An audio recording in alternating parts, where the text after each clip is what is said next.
So it's hard for me to separate my relationship with the mountains and, you know, my life here on planet Earth. I've spent so much of my life in the mountains now that it's hard for me to imagine a life without a significant amount of my time spent in the hills.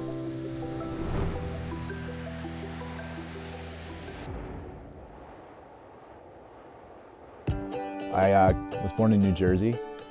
Family moved over to Europe for a year. I lived in Belgium. Not a lot of great skiing there.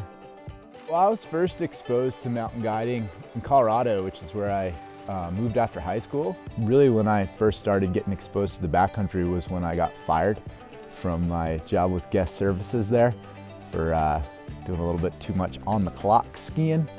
And, you know, they took my pass away, so Berthoud Pass right down the highway there is where I first started doing some hiking, and followed a guy there named Marcus Beck around and did a little just observing, tail guiding while he was working.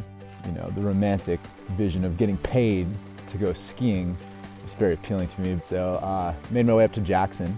And, you know, after 10 years of skiing and climbing in Jackson, I actually kind of came into mountain guiding. I just feel so fortunate to have, you know, had this opportunity. It's an amazing place to work. The Teton Range, you know, really holds a special place for me, and to be able to do what I do for a company like Exum that just has such a strong community, family atmosphere, you know, it's really a pretty special thing. I feel very, very fortunate.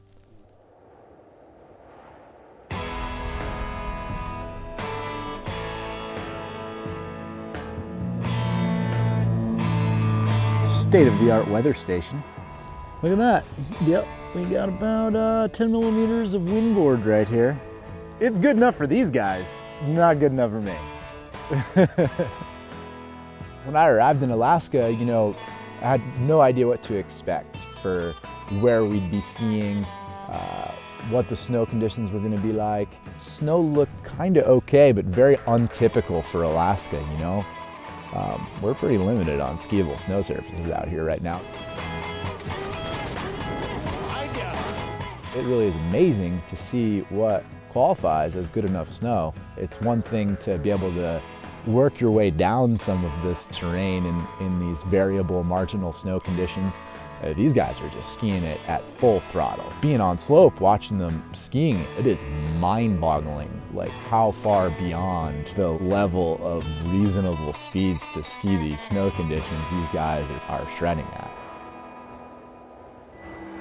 Mr. Tim Cohn, he's a pretty amazing dude, super fun to be with, passionate mountain man, loves to walk uphill more than anyone. You know, you want someone that is knowledgeable and experienced and loves being out in the mountains, but also someone that you can tolerate to hang out with in close quarters for a long period of time. It's been cool to see how my relationship with the mountains has evolved and changed. You know, when I was younger, it was like very much about adventure and goals and accomplishment.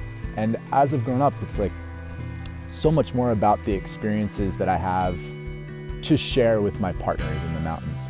Whether that's my, you know, friends that have come to me through work, or, you know, my longtime partners that I did crazy stuff with when I was a teenager, exploring the Tetons, learning my way around the mountains. And, you know, it's been really cool to be able to experience the same routes, the same ski runs through the lens of my clients who are experiencing these places for the first time.